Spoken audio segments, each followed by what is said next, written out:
ரத சப்தமி அப்படின்னா சூரிய ஜெயந்தி. இந்த சூரிய ஜெயந்தினா என்ன?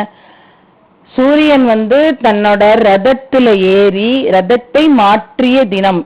இந்த ரத சப்தமினா ரதத்தை மாற்றிய தினம். 7 குதிரையில் உலா வருகிறார் வடக்கு நோக்கி. அந்த தினம்தான் ரத சப்தமி.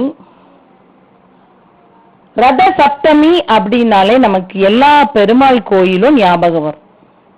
ஏன்னா சூரியன் பெருமாளோட அம்சம். எல்லா பெருமாள் கோயிலும் ஜேஜேன்னு இருக்கும். அதுவும் திருப்பதி ஏழுமலையன் சொல்லவே வேண்டாம். 7 ரதத்துல மலையப்ப சாமியாவும் அவரோட தேவியோரோடையும் 7 ரதத்துல வருவாரு. மாட வீதியில மக்கள் எல்லாரும் பார்க்கலாம். டிக்கெட் எடுத்தவங்க எடுக்காதவங்கன்னு இல்ல, ஏன்னா மாட வீதியில வருவார். அவரை எல்லாரும் பார்க்கலாம். இந்த ரத சப்தமி எப்படி வந்தது? ஒரு காசியப முனிவர் கேள்விப்பட்டிருப்போம். காசியப முனிவர் அவருக்கு நிறைய மனைவிகள். அதுல ஒருவர் தான் அதிதி. அதிதி நிறை மாத கர்ப்பிணியாக இருக்கிறார். காசியப முனிவரின் மனைவி அதிதி நிறை மாத கர்ப்பிணியாக இருக்கிறார். கணவருக்கு உணவு பரிமாறிக்கொண்டிருக்கிறார். அந்த நேரத்தின் வீட்டின் வெளியே ஒரு அந்தணர் மிகவும் பசியாக வருகிறார். அம்மா, மிகவும் பசியாக இருக்கிறது, உணவு இருந்தால் கொடுங்கள் என்று கேட்கிறார்.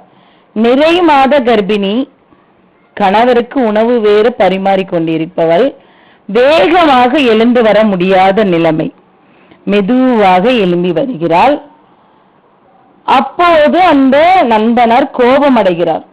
உணவு எடுத்து வர இவ்வளவு தாமதமா என்று கோபமடைகிறார். கோபம் மட்டும் அடையல, சாபமும் கொடுக்கிறார். உன் வயிற்றில் வளரும் குழந்தை இறப்பான் என்று சாபமிடுகிறார். பயந்து போன அதிதி தன்னோட கணவர்கிட்ட போய் சொல்றார். கணவர் ஏற்கனவே ஞானி. அவர் தன்னோட ஞான திருஷ்டில என்ன நடந்துச்சுன்னு பார்த்துட்டு சொல்றார், பயப்படாத அதிதி, நமக்கு தேவலோகத்திலிருந்து அழிவில்லாத ஒரு மகன் கிடைப்பான் என்று கூறுகிறார். அதன்படி அதிதிக்கு மகனாக பிரகாசமான ஒளியுடன் சூரியன் பிறந்தார். இந்த தினம்தான் ரத சப்தமி. பெருமாளோட அம்சம்னு நம்ம சொல்லியிருக்கோம். கண்ணுக்கு தெரிகிற கடவுள் சூரியன்.